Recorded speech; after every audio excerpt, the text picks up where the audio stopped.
와, 이틀 전에 세차했는데 벌써 이렇게 됐네. 미치겠다. 아, 광택을 안 해서 그렇구나. 여러분, 이런 때 있으신가요?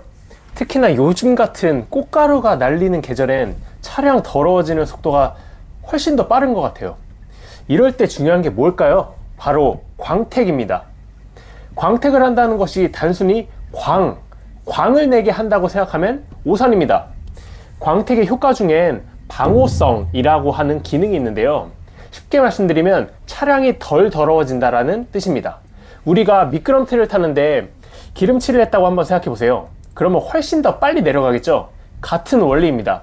광택을 내면 먼지들이 다 미끄러지기 때문에 덜 더러워지는 거예요. 한마디로 광택이 없는 차는 2주에 한 번은 세차해 줘야 되지만, 광택이 있다면 4주에 한 번만 세차해도 동일한 효과가 난다고 보시면 되겠습니다. 게다가 광택을 하지 않은 차량은 오염물에 쉽게 노출되게 되고 도장면 부식 위험까지 있습니다. 이제 광택의 중요성에 대해서는 잘 아셨죠? 오늘은 카나우바 고체 왁스, 실런트, 글레이즈 등등 다 필요 없습니다. 역시나 세차 입문자에게 사용할 가장 쉬운 제품은 바로 이 제품입니다. 물왁스, 그리고 도장면을 닦을 버핑 타월 한 장이 필요합니다. 물왁스는 500ml인데요. 세차 방법에 따라 다르겠지만 한 달에 한 번 세차하면 1년은 거뜬히 쓸 수 있는 그런 양입니다. 이 영상을 보시면 사용 방법뿐 아니라 내 차에 기스가 안 나도록 하는 팁도 알게 되실 테니까 끝까지 시청해 주세요. 먼저 코팅을 하기에 앞서 세차를 아주 깨끗하게 해주어야 됩니다. 먼지가 남아있다면 광택이 잘 되지 않거든요. 세차 방법은 우측 상단 링크를 클릭하셔서 봐주세요. 자, 세차를 끝냈습니다. 물기 제거까지 모두 마쳤는데요. 이 상태에서 광택을 시작하시면 됩니다. 하지만 그 전에 정말 중요한 주의사항 4가지 먼저 말씀드리겠습니다.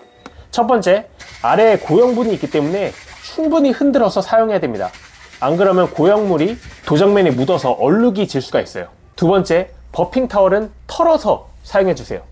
혹시나 버핑 타월에 있을 먼지 하나가 차량 전체에 스크래치를 유발할 수 있기 때문입니다.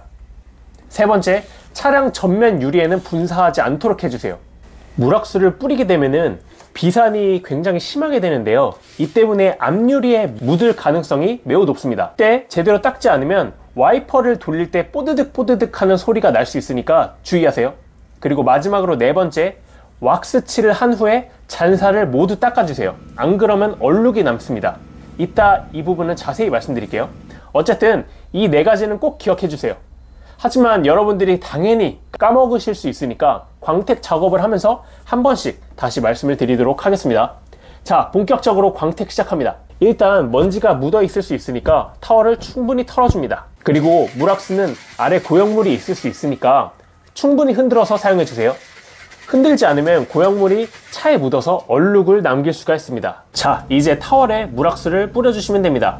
이렇게 타월에 물왁스를 뿌려주시고 도장면을 닦아주시면 됩니다. 이때 힘을 주지 말고 가볍게만 닦아주시면 돼요. 너무 빡빡 닦으면 힘만 들고 나중에는 결국 안 하게 되거든요. 그러니까 묻힌다라는 느낌으로 슬슬 닦아주시면 되겠습니다.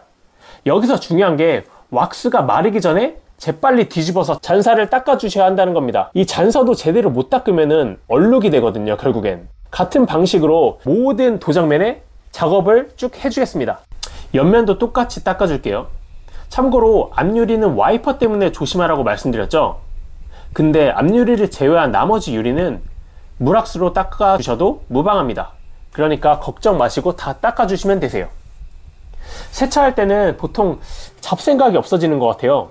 그래서 사람들이 힐링이 된다고 하는데 이게 노동인데 왜 힐링이 되지 이랬거든요. 근데 이게 정말 아무 생각이 나지 않고 세차를 할 때만큼은 세상 편한 느낌이 듭니다. 이걸 여러분도 꼭 느껴보셨으면 좋겠어요. 그래서 제가 이 영상을 찍고 있나 봅니다. 보통 이런 식으로 SUV 차 한 대를 하게 되면 15분 정도가 걸려요. 이게 빠르신 분들은 10분만 해도 한다고 하는데 저는 아직 그 정도 레벨은 되지 않는지 15분 정도 걸립니다. 자, 어떠셨나요? 광택이라고 하면 그냥 광을 내는 것, 이게 다인 줄 알았는데 아까 말씀드렸던 것처럼 방호성, 즉 먼지가 덜 묻는다, 그리고 부식 위험까지 줄여준다는 것까지 알게 되셨죠? 그러니까 꼭 세차가 끝나게 되면은 광택 작업 잊지 말고 해주세요. 이 정도만 해줘도 충분히 깨끗한 차를 만드실 수가 있습니다. 저는 세차를 할 때 큰 힐링을 하는 편입니다. 여러분들도 세차할 때 이 힐링을 꼭 느끼셨으면 좋겠어요. 요즘에 사는 게 힘들잖아요. 근데 세차할 때만큼은 좀 힐링을 하면은 좋겠다라는 생각을 하게 됐어요. 세차를 어느 정도 하신 분이라면은 아마 제 말이 어떤 의미인지 공감하실 겁니다. 저는 같은 세린이로서 세린이가 뭘 원하는지 그리고 어떤 문제가 있는지 제가 잘 알고 있습니다. 그 욕구와 문제 해결에 제가 앞장서도록 하겠습니다. 근데 제가 제 채널이 너무 작아서 찾기가 어려우실 수 있어요. 그러니까 구독 버튼을 꼭 누르셔가지고 매주 제가 올리는 영상 세차 가이드를 보고 가시면 좋을 것 같습니다. 지금까지 영상 시청해 주셔서 감사합니다. 다음 영상에서 뵙겠습니다.